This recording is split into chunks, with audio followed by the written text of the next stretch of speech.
मौसम भीगा भीगा है, मॉनसून भी कुछ ज्यादा ज्यादा है। ऐसे खुशनुमा मौसम में आपको खुश करने का इरादा है। ऐसे समय जब पूरा विश्व कहीं ना कहीं कई सारी समस्याओं से जूझ रहा है, जैसे बेरोजगारी, गरीबी, इन्फ्लेशन रेट, महंगाई, टैरिफ, ट्रम्प। ऐसे समय हम आपके लिए लेकर के आए काफी खुशनुमा खबर जो आ रही है हमारी अपनी एक स्टेट मध्य प्रदेश से। यहाँ पर सरकार ने एक समस्या से पूरी तरह से छुटकारा पा लिया है। जी हाँ, इस समस्या का नाम है बेरोजगारी की समस्या। और इस समस्या से छुटकारा पाने के लिए सरकार ने एक काफी शानदार फार्मूला अपनाया है। और वो फार्मूला ये है कि अब से यहाँ पर बेरोजगारों को आकांक्षी युवा के नाम से जाना जाएगा। जी हाँ, है ना शानदार स्ट्रेटेजी। वैसे हमारा ये सजेशन है कि अगर सरकार चाहती है इस सभी तरह की समस्याओं से छुटकारा पाना, तो वो ये स्ट्रेटेजी अपनाकर इन समस्याओं से छुटकारा पा सकती है। एक आध सजेशन हम भी अपनी तरफ से सरकार को दे देते हैं कि अगर सरकार बढ़ते हुए इन्फ्लेशन रेट पर काबू पाना चाहती है तो सरकार इसका नाम बदल करके मोटिवेशन रेट कर सकती है, क्योंकि अगर इन्फ्लेशन बढ़ता है तो महंगाई बढ़ती है, और महंगाई बढ़ती है तो लोगों में ज्यादा मोटिवेशन आता है पैसे कमाने के लिए। तो अगर सरकार इन्फ्लेशन का नाम बदल करके मोटिवेशन रेट रखती है तो इससे इन्फ्लेशन तो खत्म होगा ही, साथ में लोगों में मोटिवेशन भी आएगा ज्यादा कमाने के लिए। अगर आपके पास भी इस तरह की समस्याओं का कोई हल है तो प्लीज हमें कमेंट सेक्शन में कमेंट करके जरूर बताएं। नमस्कार, आप देख रहे हैं टाइम्स मीडिया, आपके साथ में हूँ सोनल शर्मा। पिछले हफ्ते एक काफी डिप्रेसिंग न्यूज आई उस सबसे बड़ी कंपनी की तरफ से जो भारत में सबसे ज्यादा हायरिंग करने के लिए जानी जाती है, टाटा कंसल्टेंसी सर्विसेज यानी टीसीएस। खबर है कि टीसीएस अपने आगे करीब 12,000 एम्प्लॉयज का ले ऑफ करने की तैयारी में है। और इसके पीछे की जो बड़ी वजह है वो है आर्टिफिशियल इंटेलिजेंस। वैसे न सिर्फ भारत बल्कि विश्व भर की बड़ी बड़ी आईटी सेक्टर की कंपनी जैसे आईबीएम, इंटेल और मेटा जैसी कंपनीज अपने यहाँ के करीब 10 से 15% तक के एम्प्लॉयज की छटनी करने की तैयारी में है, क्योंकि इन सबके कस्टमर कहना है कि आर्टिफिशियल इंटेलिजेंस जो काफ़ी ज़्यादा कॉस्ट इफेक्टिव है, वो अगर इसका इस्तेमाल करेंगे तो इन्हें काफ़ी ज़्यादा उसका कॉस्ट इफेक्टिव रहेगा। तो इसी कारण न सिर्फ भारत में बल्कि विश्व भर की आईटी सेक्टर की कंपनीज अपने आगे कई सारे कर्मचारियों की छटनी करने की तैयारी में है। वैसे 90s और 2000 में जब आईटी सेक्टर में बूम आया था, ऐसे समय भारत के इंजीनियर्स, भारतीय आईटी कंपनीज इस रैली को लीड करते हुए दिखाई दे रहे थे। लेकिन फिलहाल हम आर्टिफिशियल इंटेलिजेंस की इस रैली में कहीं ना कहीं पिछड़ते हुए नजर आ रहे हैं, और इस रैली को लीड करता हुआ दिखाई दे रहा है चाइना।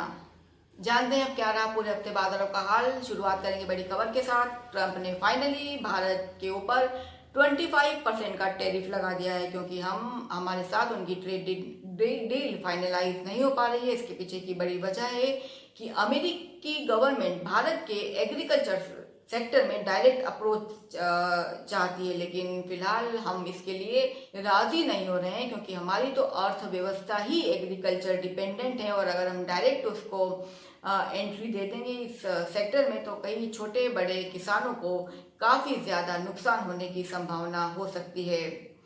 न सिर्फ टैरिफ लगाया है ट्रंप ने, लेकिन इसके हम ऊपर पेनल्टी भी लगाई है। वो हमारा देश पहला देश बन गया है जिसके ऊपर की पेनल्टी लगाई है, सिर्फ इसी कारण कि हम सस्ता तेल खरीद करके रूस से उसको रिफाइन करके यूरोप को बेचते हैं। तो ये भी एक कारण था पेनल्टी लगाने का। और ट्रंप का खींच का बेसिकली अगर देखा जाए तो फिलहाल भारत के ऊपर टैरिफ भी लग चुका है और पेनल्टी भी लग चुकी है, और ये 7 अगस्त से लागू हो जाएंगे।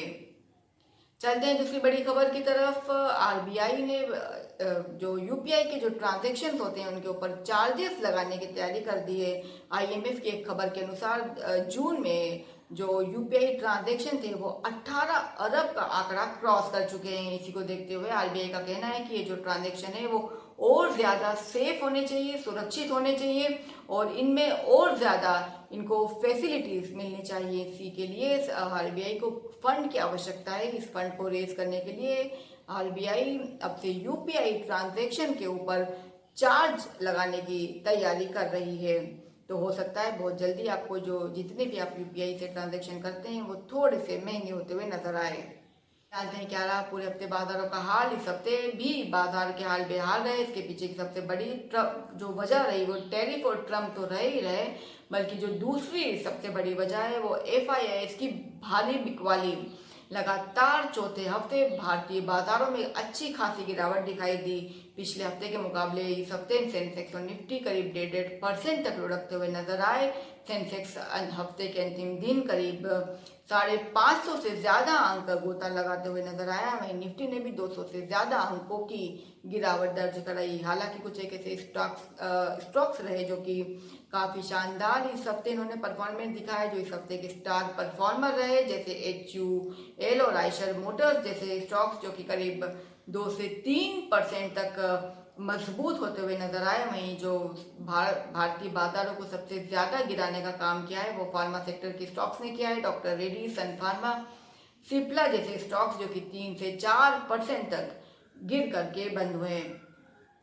चलते हैं करेंसी बाजारों की ओर। करेंसी बाजारों में रुपया जब तक 85 से 86 की रेंज में घूम रहा था उसमें काफी स्टेबिलिटी बनी हुई थी, लेकिन जैसे ही इसने 86 का आंकड़ा क्रॉस किया उसने 87 का लेवल भी बहुत ही फटाफट इसने तोड़ा है और इसकी जो क्लोजिंग रही है 87.54 की इस हफ्ते की इसकी क्लोजिंग रही है।